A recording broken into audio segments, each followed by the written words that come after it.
जय श्रीमान नारायण गुरुजी। गुरुजी मेरा एकादशी के ऊपर एक प्रश्न था। सबसे पहले तो यही है भी एकादशी को चावल क्यों नहीं खाए जाते? एकादशी के दिन पापों का वास होता है अन्न में, तो ऐसा है महाराज, अन्न नहीं खाते, चावल विशेष। तो ऐसा है महाराज जी, जैसे हम तटिया जी जाते हैं, तटिया स्थान में चावल भगवान को भी लगाए जाते हैं और खाते भी हैं वहाँ पे, तो वहाँ पे कोई निषेध नहीं है चावल खाना? जगन्नाथ जी में, जगन्नाथ जी में तो भात ही बनता है 12 महीने हर समय। हाँ जी। तो जगन्नाथ जी में एकादशी को भगवान ने उल्टा लटका रखा है। हाँ जी।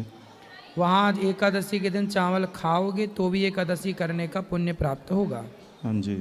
तो ये कुछ स्थान हैं जहाँ भगवत प्राप्त संत हैं। अब ये सब जगह लागू नहीं हो सकता। हाँ जी। राधे राधे गुरु जी। राधे राधे महाराज जी। महाराज जी जैसे एकादशी रखते हैं तो एकादशी रखने का कि जैसे उस दिन एकादशी रखते हैं, लेकिन आप लोग बताते हैं कि 10वीं वाले दिन रात में अन्न नहीं खाते हैं, अगले दिन व्रत रखते हैं, फिर द्वादशी में भी किस समय कहते हैं हम अपना व्रत का पारायण करें, ये किसी को नहीं मालूम होता है। सब लोग एकादशी तो रख लेते हैं लेकिन रखने का कहते हैं नियम मालूम नहीं होता है। कहते हैं कि 10वीं को शाम को चावल नहीं खाना चाहिए, अन्न, हाँ अन्न ना खाएं तो अच्छा है। 10वीं को आप सुबह शाम को 5 बजे ही खा लो, सूर्यास्त होने के पहले। फिर इसके बाद आप द्वादशी को, त्रयोदशी लगने के पहले आपको द्वादशी को पारण कर लेना चाहिए। पंचांग देख लो, हाँ जी, त्रयोदशी कितने बजे से लग रही है, उसके पहले आप त्रयोदशी लगने के पहले द्वादशी को ही चावल खा के पारण करिए। महाराज जी जैसे हम जॉब कर रहे होते हैं तो उस समय ऐसा संभव नहीं होता। कोई बात नहीं, फिर दूसरे दिन आप सूर्योदय के बाद कभी भी पारण कर लीजिए। राधे सूर्योदय के बाद चावल खा के पारण कर लीजिए। राधे राधे महाराज।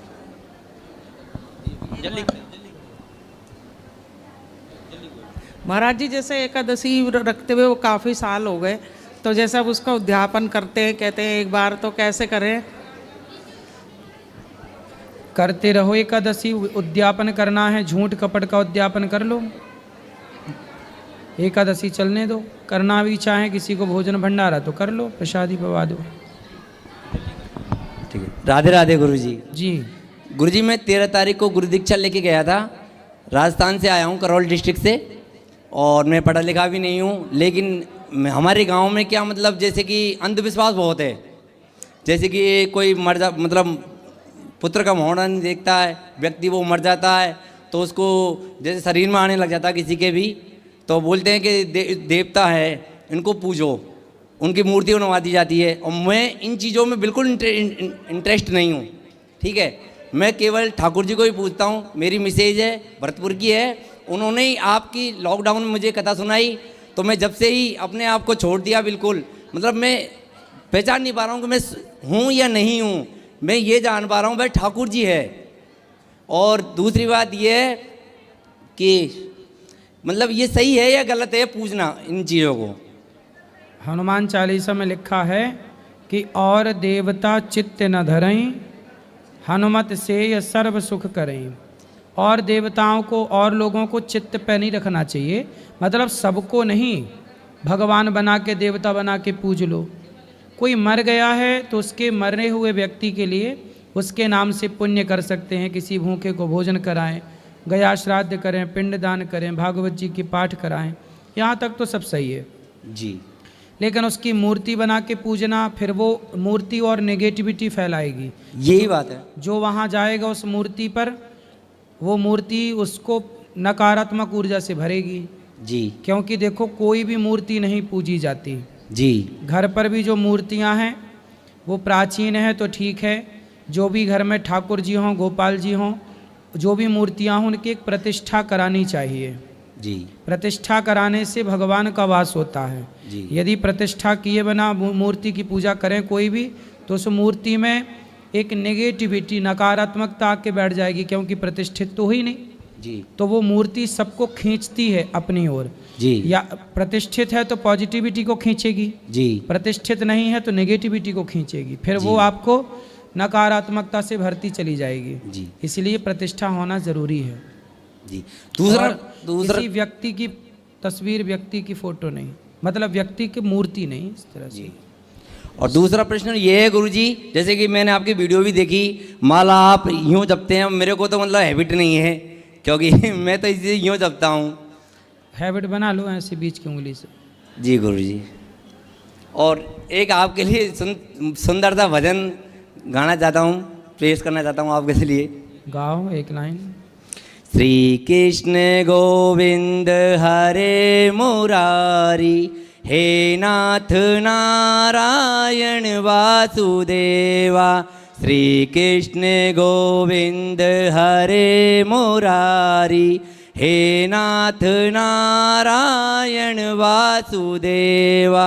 पितमात स्वामी सखा हमारे, पितमात स्वामी सखा हमारे, हे नाथ नारायण वासुदेवा।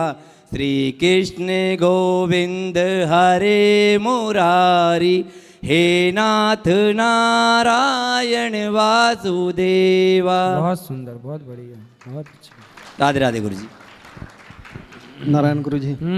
गुरुजी, 15 अगस्त के दिन आपने हमें बताया था कि जैसे कि मैं तो आपका शिष्य हूँ और हम रामानुजाचार्य समाज से हैं, आपके शिष्य होने के नाते।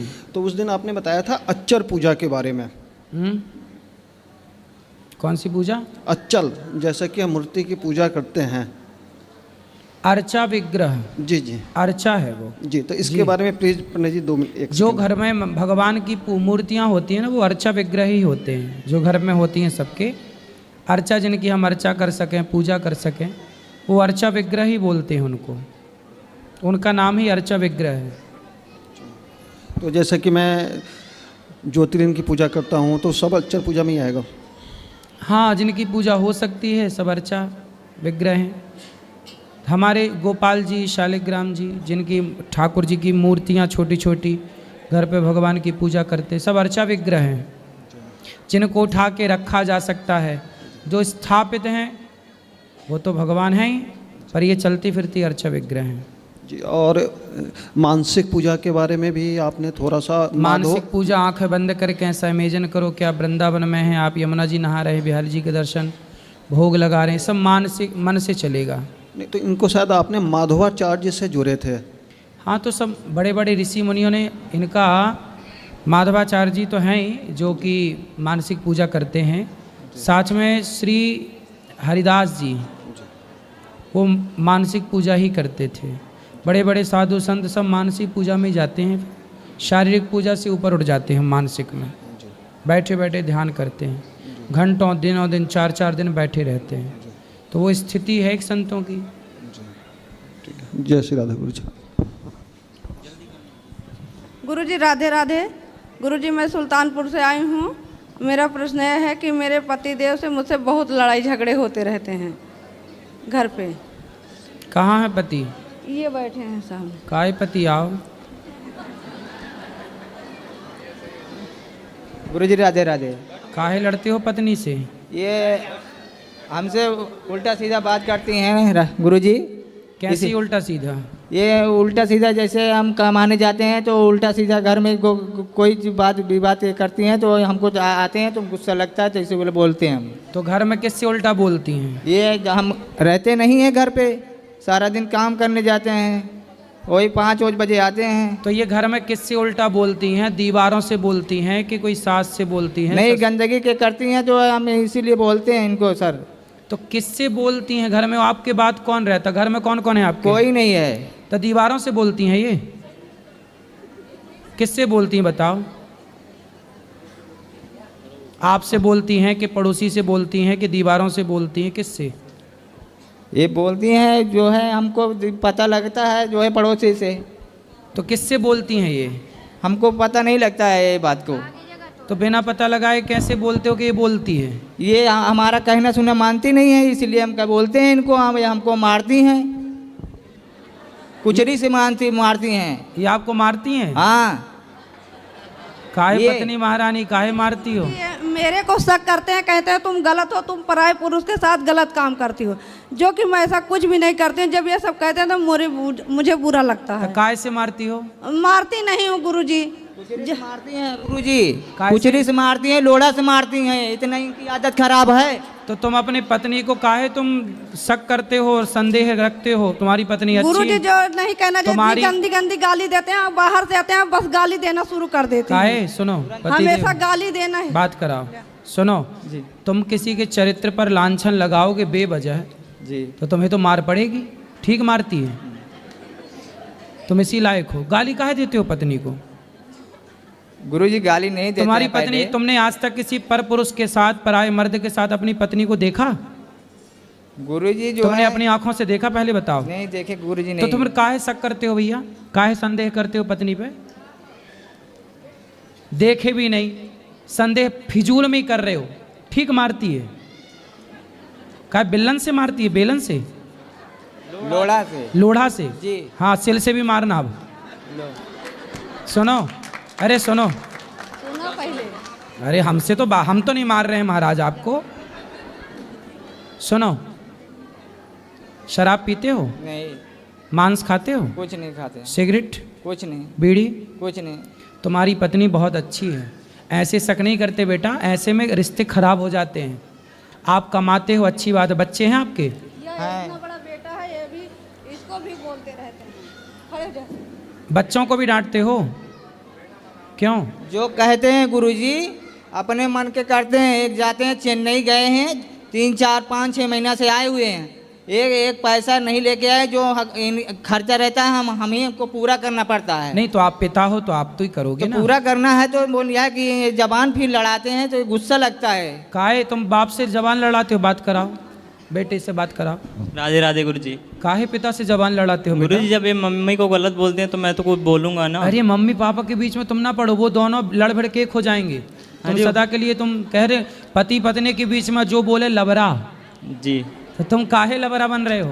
गुरुजी जब ज़्यादा गलत बोलते हैं तो मैं तो बोलता हूँ। कोई बात नहीं, वो एक हो जाएंगे। जी मैं समझा रहा हूँ उनको, ठीक हो जाएंगे। पर तुम अपने बाप का सम्मान करना बेटा। जी। बाप के पाँव छूना, सॉरी बोलो। चलो पिताजी को सॉरी पापा। अच्छे से बोलो, पिताजी सॉरी। सॉरी पिताजी। आज के बाद कभी ना डांटना, ना कभी बोलना। जी। तुम्हारा कोई अधिकार नहीं है। पति पत्नी की लड़ाई हो रही है, होने दो।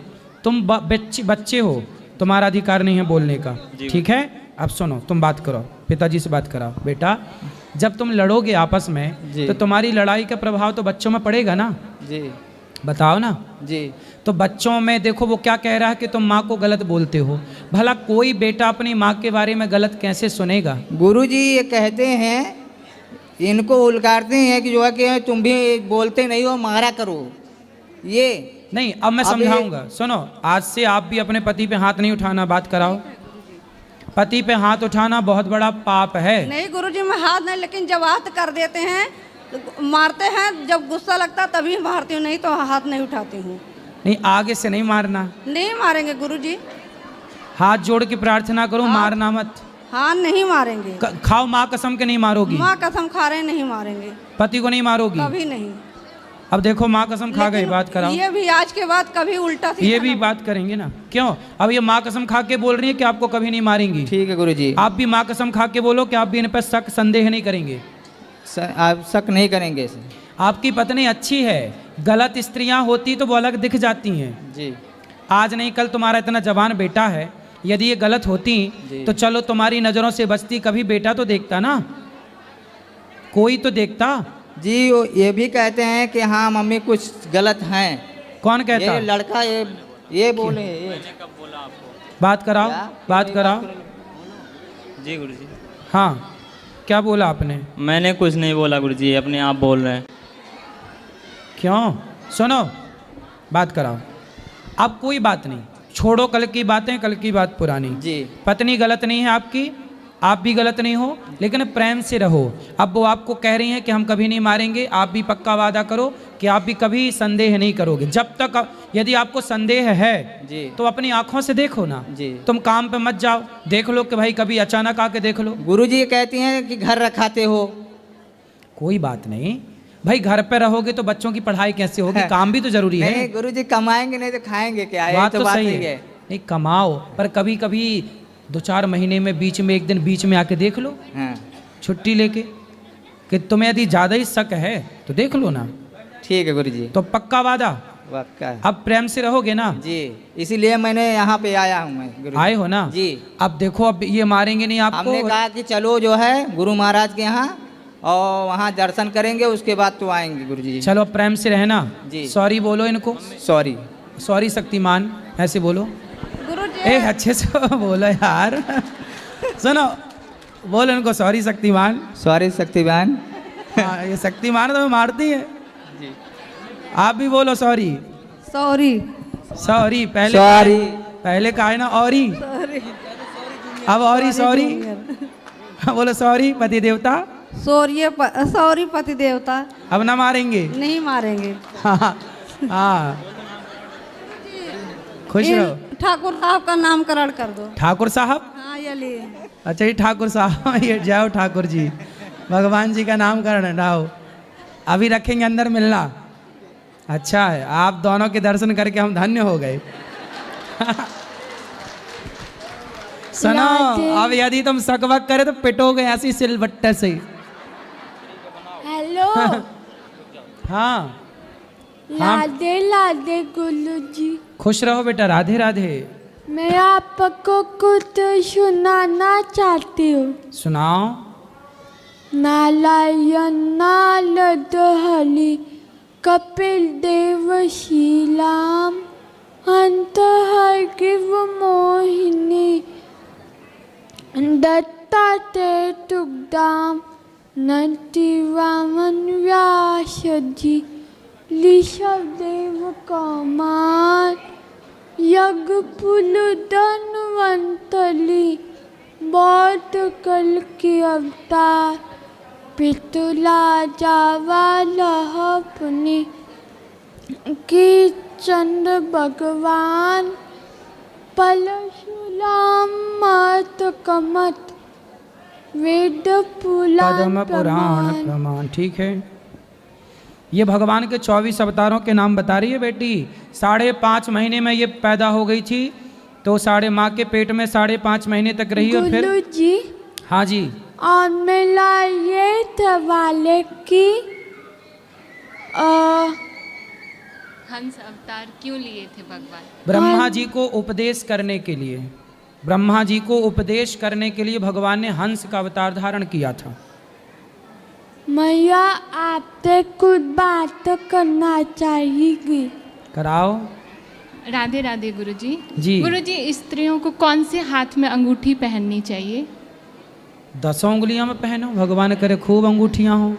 मतलब आप उस दिन बताए थे ना कि सोने का अंगूठी पहनो, ऐसे तो दाहिने हाथ या। हाँ, तो अंगूठी पहन सकते हैं, किसी भी हाथ में पहन सकते हैं। लोग तो सोने का दांत भी लगाते हैं।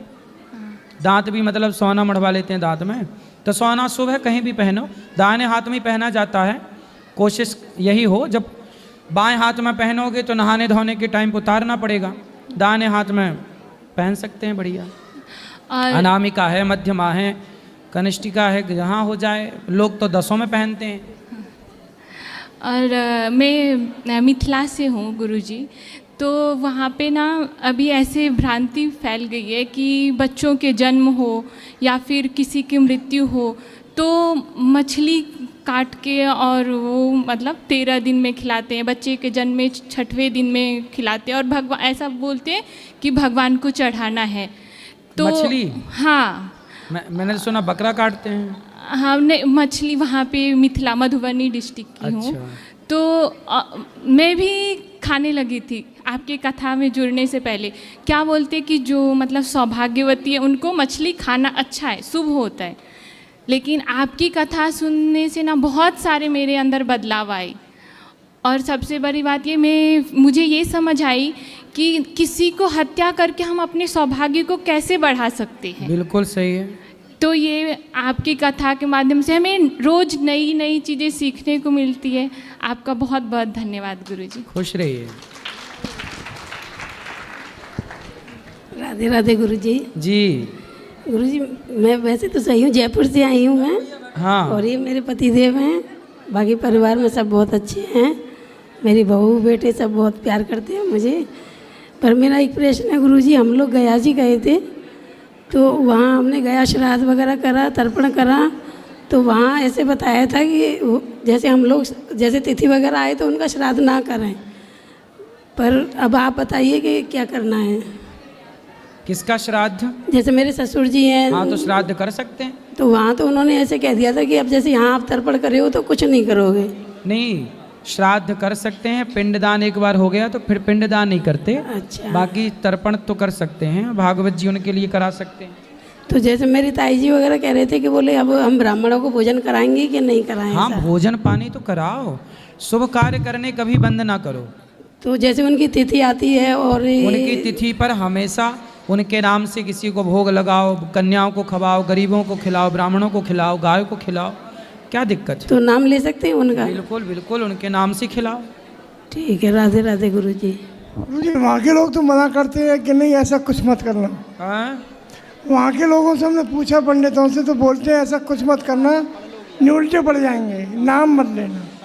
नाम किसका ना लेना? जैसे कि हम अपने पिताजी का श्राद्ध करते हैं, भाई का श्राद्ध करते हैं। भाई देखो, ऐसा है, पिंडदान होने के बाद तर्पण आप सदा कर सकते हैं, जलदान सदा उनके नाम से होता है, ये तो शास्त्रों में लिखा है ना। और उनके नाम से कोई भी पुण्य का काम आप करते हैं तो वो आपके द्वारा किया गया आपके बच्चों को भी मिलता है, आपको भी मिलता है, आपके पितरों को भी मिलता है। श्राद्ध कर सकते हैं इसका मतलब? हाँ, जल देना चाहिए। राधे राधे। राधे राधे। श्रीमन नारायण गुरुजी। जी गुरुजी, मैं ज़्यादा तो नहीं, बस 1-1.5 महीने से आपसे जुड़ी हूँ। उसमें मैं मतलब आपसे इतनी इंस्पिरेशन हुई हूँ कि मैं पहले मजाक समझती थी कि लोग इतनी जल्दी कैसे मतलब भावुक हो जाते हैं। मुझे बीपी की समस्या थी बहुत ही ज़्यादा, और मैं एक टीचर हूँ तो ज़्यादा विश्वास नहीं करती थी। लेकिन 1-1.5 महीने से जब मैंने अभी छुट्टियाँ ली तो आपकी कथा सुनी, उससे मतलब मेरी दवाइयाँ बंद हो गई, और मैंने बहुत सारे ट्रीटमेंट कर रखे थे, वो सारे बंद हो गए। और महीने के अंदर ही मैं मतलब यहाँ आ गई आपके पास। मैंने कि मुझे इसी महीने में आपके दर्शन करने हैं। बहुत ही ज़्यादा मतलब लोग कहते हैं ऐसा नहीं हो सकता, लेकिन मैं कहती हूँ ऐसा हो जाता है, बिल्कुल सही हो जाता है जब आप कथा से जुड़ोगे और पूजा पाठ करोगे तो। वैसे ज़्यादा सवाल नहीं है, एक ही है। आपसे परसों मंत्र लिया था, तो जैसे कि वो आप जो गुरु जाप वाली माला होती है, तो मतलब उसमें कितनी लिमिट होगी, कितनी बड़ी हम ले सकते हैं? 108 की होती है वो तो। आपके पास तो छोटी है। 27 मोती की सुमरणी बोलते हैं इसको। अच्छा। ये 4 बार जपो, 27 चौके 108, 4 बार करो तो 108 होता है। अच्छा। ये यदि आप बड़ी नहीं रख सकते तो छोटी रख सकते हैं। अच्छा। तो इसको 4 बार करेंगे तो 1 माला हो जाएगी। अच्छा अच्छा। हाँ, तो ये 4 बार करने से 1 माला होती है। अच्छा। और वैसे 108 वाली 1 बार? 108 वाली 1 माला। और दूसरा क्वेश्चन ये है गुरुजी कि जो माता पिता होते हैं उनकी पैतृक जो पूजा होती है उसमें बोलते हैं कि बड़ा बेटा या छोटा बेटा ही पूजा कर सकता है, बीच का नहीं कर सकता, ऐसा क्या होता है? नहीं करता है, कुल देवता होते हैं। हाँ, जो कुल देवता, कुल देवियाँ, सबके कुल देवी देव, जैसे एक भाई एक बाप के 4 बेटे हैं। हाँ जी। तो जब चारों का अलग अलग होंगे, न्यारे होंगे। हाँ। चूल्हा चक्की अलग होगी जी। तो फिर वो अपने अपने घर पे सब लोग कुल देवताओं की भी स्थापना करते हैं। जैसे मेरे देवर हैं। हाँ, तो सबको करना मतलब चाहिए। वो नहीं, अभी जैसे वो छोटे हैं ना, तो वो पूजा करने में मतलब बहुत अपने आप को एकदम वो गर्व महसूस करते हैं कि मैं छोटा हूँ, मैं ही करूँगा। कभी कभी मतलब गुस्सा भी हो जाते हैं, नाराज हो जाते हैं, नहीं करते हैं। तो हम लोगों को लगता है कि काश हम होते तो हम कर सकते थे। कोई बात नहीं, कोई भी कर लो पूजा। परिवार का 4 हो 3 हो, तीनों में कोई एक करो, छोटा कर ले कोई बात नहीं। बड़ा प्रसाद फिर सब लोग मिल बांट के खाते हैं। अच्छा। तो प्रसाद तो खाते हैं ना जी। काय का प्रसाद लगता है आपके यहाँ? पूड़ी, सब्जी, लड्डू होते हैं 5। पूड़ी देसी घी की होती हैं। हाँ जी, पूड़ी पुआ। और मीठा होता है, गुड़ होता है और नारियल होता है, ऐसा लड्डू होते हैं बूंदी के। हाँ ठीक है, मीठा होता है, सबका अलग अलग विधान होगा। ठीक है, तो वो प्रसाद सबको खाना होता है जी गुरु भोग लगा के। गुरुजी, बस मैं आपसे आशीर्वाद चाहती हूँ कि मैं आपकी तरीके से कोई छोटा मतलब काम करूँ, आप बस मुझे आशीर्वाद देना। खुश रहिए, खुश। राधे राधे।